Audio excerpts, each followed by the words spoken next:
Simba didn't run away from his problems, he ran from his guilt, and then he built an entire personality around the exact spot he landed. For the rest of the film, everyone around him called it living, and the movie lets you believe it. But here's the truth. Somewhere in your own life, you've done the exact same thing. You just called it something that sounds a lot healthier than running. Let's reframe this. Simba was born into a role he never asked for. From the moment Rafiki held him over Pride Rock, the entire kingdom bowed. Every animal, every blade of grass, not to him, but to what he represented. The future, the continuation, the weight. He didn't earn that. He was a cub. He just existed. And the world already had plans for him. His father, Mufasa, loved him. That part's real. But Mufasa's love came pre-packaged with a destiny. Everything the light touches. It sounds like a gift. It's also a cage. Because if everything the light touches is yours, then everything in the shadows is yours too. Every mistake, every failure. Then Scar happened. And here's the thing about Scar that the movie breezes right past. He didn't just take Mufasa off the board. He handed Simba a story. The king is gone. The stampede. You. He didn't need Simba to believe it forever. He just needed Simba to believe it long enough to run. And Simba ran. He was a child, alone and terrified. He just lost his father, and his uncle was whispering pure guilt into his ear. He had no tools for this, no framework. No one said this wasn't your fault. No one said anything. He just ran into the dark and kept going. That's not a character flaw. That's exactly what happens when a wound is too big. The only exit left is forward. But here's what the film doesn't flag for you. What Simba found at the end of that run wasn't rest. It was replacement. Here's the easy version of this. Simba felt guilty, he ran away, and eventually he found the courage to go back. Classic hero's journey. Guilt to growth. Simple arc. But that's not what's happening. Watch what Simba actually builds in the jungle. He doesn't just survive. He constructs a life specifically designed to make forgetting easier. New friends who ask zero questions. A philosophy that makes forgetting a virtue. Hakuna Matata. A diet of bugs and roots that's so absurd it keeps the conversation light. He doesn't stumble into peace. He engineers numbness. Timon and Pumbaa don't save him. They give him materials. He builds the wall himself. And here's what breaks the guilt reading. Guilty people can't stop thinking about what they did. Simba stopped. He got so good at Hakuna Matata that years pass. Actual years. And he's laughing. He's strong. He's present. That's not guilt. Simba deleted the file. That's not running from a problem. That's running from an identity. Quick pause. Right now, you're probably thinking, honestly, Simba's got it figured out. No responsibilities,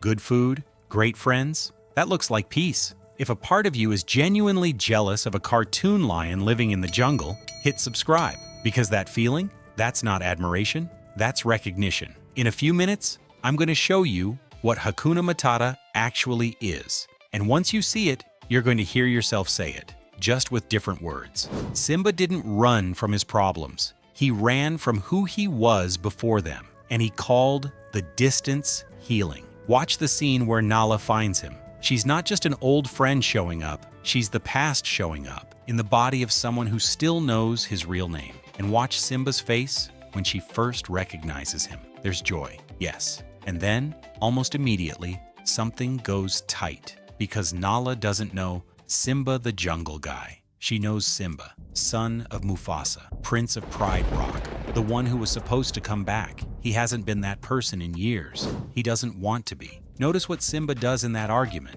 He doesn't say, I can't go back. He says, you don't understand. That's not the language of someone who's afraid. That's the language of someone who's decided.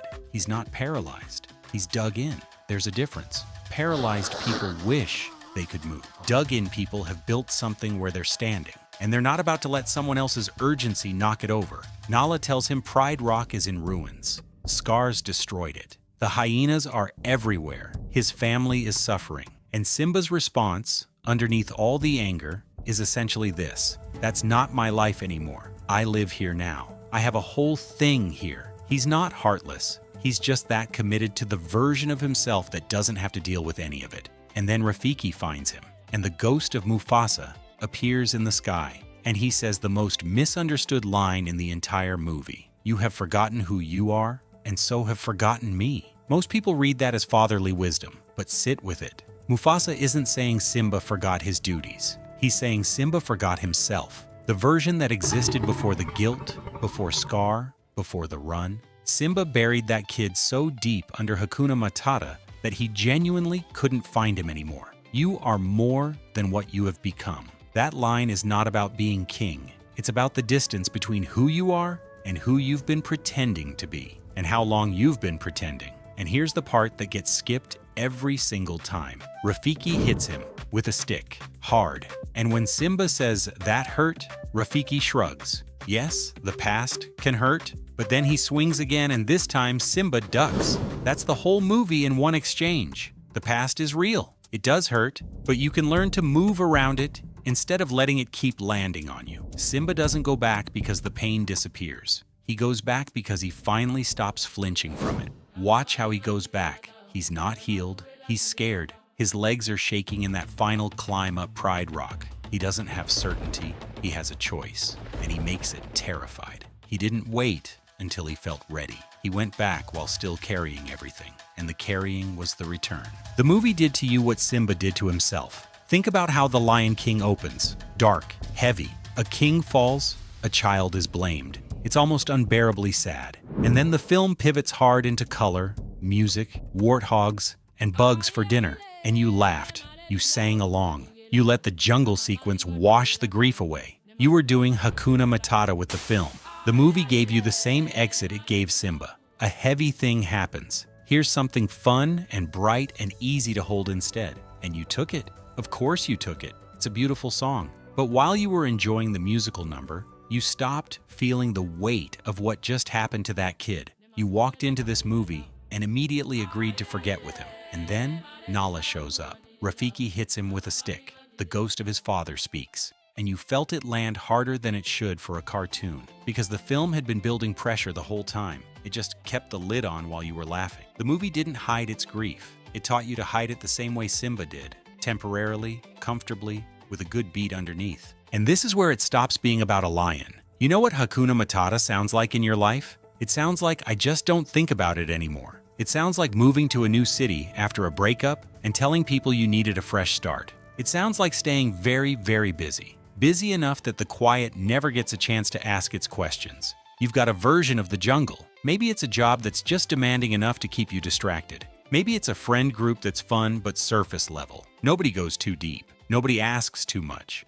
Maybe it's a running routine or a streaming queue or the way you answer, "How are you?" so quickly and cleanly that the other person never thinks to push. You typed out a message to someone you hurt, something real, something that would have actually addressed it, and then you deleted it. You put your phone down and told yourself it was better to just move forward. You're at a family dinner and someone mentions something from years ago, something that still has edges, and you laugh it off and redirect to the food. Nobody notices, but you feel it in your chest for the rest of the night. You've gotten really good at the pivot, the "I'm fine" that's delivered with just enough warmth that it reads as genuine. You didn't choose numbness, you chose efficiency. You just got really good at not feeling certain things. Hakuna Matata isn't a philosophy, it's a system. And the longer you run it, the more it starts to feel like a personality. Most people think running away from your problems means you're weak, that you collapsed under pressure and bolted. But The Lion King shows you something different. Running away isn't always panic. Sometimes it's precision. You pack up the things that feel like you, find a place where no one knows the old story, and build something that works. You're not falling apart. You're doing great, actually. You're just surviving as someone slightly edited. The problem isn't the running. The problem is calling the place you landed your destination. Simba didn't fail because he left. He almost failed because he let "I left" become "I live here now" forever. The jungle wasn't the problem. Mistaking the jungle for the end of the story, that was the problem. Running away isn't cowardice. Deciding the run was the answer. That's the thing that costs you. I know this one. A few years ago, I walked away from a life I hated. I remember standing in a new city, listening to the absolute quiet of an empty apartment, and I just told myself the void was peace. But a few months in, a friend called, and she said something that broke the act. "You sound like a recording." I tried to laugh it off, but after I hung up, I just sat there. I realized I hadn't healed. I just sealed the wound before it was ready. I started writing about it. It was messy, It got uncomfortable fast. But keeping that document open, that felt like the first honest choice I'd made in years. Running away wasn't the villain here. Forgetting was. And right now, you've got the exact same choice Simba had. You can stay in the jungle, or you can turn back toward the thing you've been efficiently not thinking about. If this is the kind of cinematic therapy you came for, hit subscribe and click the video on your screen, because turning around isn't about being brave. It's proof that the person you left behind is still worth going back for. Simba went back shaking. No certainty, just a direction. The past isn't as heavy as you've made it. You just haven't picked it up in a while.